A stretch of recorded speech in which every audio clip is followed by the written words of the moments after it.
for us? Your Honor, is the microphone on up there? I don't know whether it's... Leatha, you'll have to speak up too, okay? The court recorder needs to take down what you're saying. I wrote this letter. I can write you a book, but you don't know me.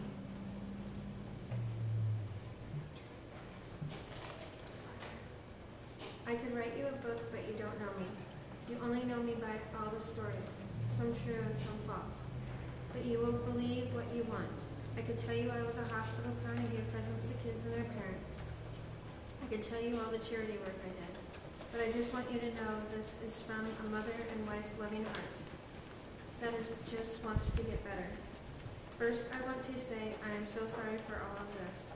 I thought Riley was sick and like any mother tried to care for her. Doctors were not doing anything to help. I was scared and wasn't getting any answers. I was going from doctor to doctor to find out what was wrong. So I finally took it in my own hands to make her better. I just wanted her to feel better and eat good and be healthy. I was so happy to know someone finally checked Riley out and she was cancer-free. I finally got someone to listen. That is all I wanted. Now I want to be healthy so I can be a good mother and wife. That's why I am following through with my therapist appointments and my meds. I want to still be a mother to all my beautiful babies, just a better one. What I am confused about is, why are my kids afraid of me now that I'm away from them?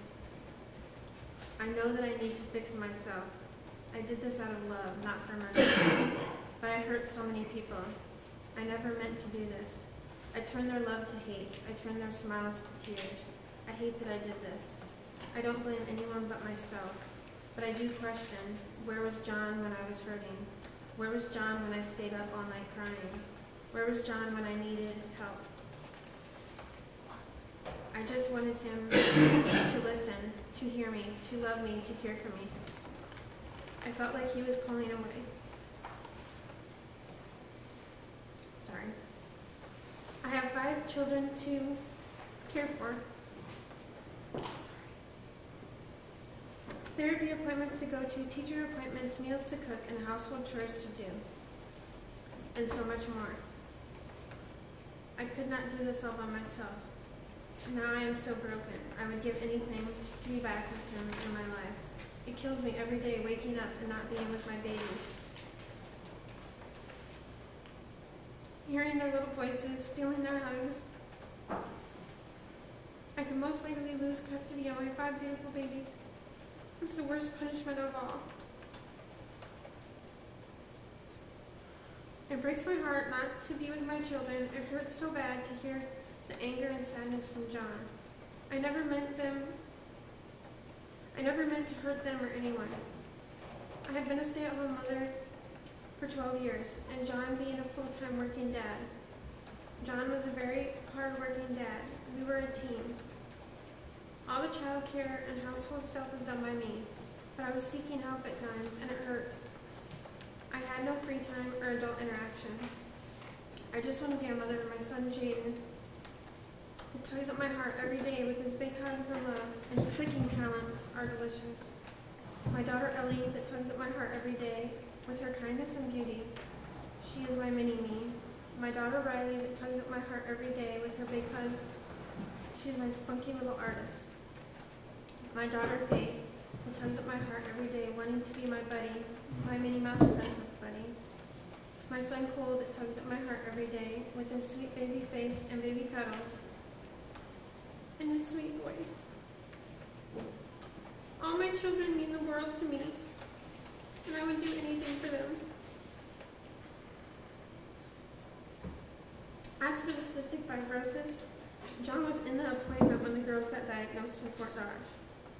And he was in the appointment in Des Moines when Faith and Riley got retested. And we were told they did not have CF, but really bad asthma, and Riley had severe stomach issues. I have always been there for my kids, for school stuff, school activity, playing games, therapy, hospital stays, and when they needed to talk. I did it all. When Riley got sick, I was lost and confused, because doctors and John were not there to help me. I felt alone in this huge fight to find out what was wrong with her. I am so sorry it got this far. I never meant to hurt anyone. In the end, it was so hard to say no. So many people did so much work, and I felt like I would be letting them down. The fundraisers, the events, another caring person that opened an account for monies, and a bucket list that was put together for Riley. I did not ask it, but I love seeing my kids happy and having so many wonderful people show me they cared. I'm starting to feel like a new person. I went from hearing voices and seeing things, anger and sadness all the time, to learning to be normal. I still need work, but I am working on it a little every day. At first I was so scared when I started the meds. Nothing was working right away. Then the voices stopped, the vision stopped. I was so scared at first, but then it was nice. I could function, it was quiet. Now it was finally out. I felt like a weight was off my shoulders. I finally found out some of what was wrong with me, and there was a med to help. But the pain I caused my family by keeping that to myself is more than I could ever imagine. But how do you tell someone you hear voices? How do you tell you to do things and see shadow people? How do you get people to understand that? It seems so much easier to cope with it, to live my life fighting with myself. I want to thank everyone that put their hearts out, their time, their love, to show affection to our family. From meals, fundraisers, to money from their family's needs to ours, and for an ear to listen to and a shoulder to cry on. I now know Riley is not sick, but I would not take away the friends we met, the kind people that talked to us. Those guys showed me so much love. I needed that. It meant so much to me to have those friends, to have had those friends, and people that loved Riley and us. I would not take away all the people that touched our hearts. All the tears I cried to you were not fake. They were true, and I am glad I had someone to be there to catch them. I have never had a true friend that cared and meant so much. I hope in time everyone will forgive me. I know you feel deceived, but please understand your kindness did not go unthanked. You helped other people with the funds and showed the kindness to others as so many did to us. I want to say so much more, but I will end this with a huge apology to the community, to my family, to my friends, and to all the caring people that helped Riley and my beautiful kids, and are still helping them today. I just want everyone to know I have my flaws and my wrongs, but I am working to make amends, and the first I shall make amends to is God, my children, John, and all the people that put their heart out to my Riley. Okay, Leatha, you presented me with this statement this morning. Leatha, you presented me with this statement this morning. Yeah. And I had told you over the last couple of weeks to be writing all your thoughts down. Yeah. Did anybody help prepare this for you, or are these your thoughts? These are my thoughts. My uncle helped do the capitalization and the punctuation. Thank you. No further questions. I have Anything, Mr. none. Mayor? Thank you. May step down.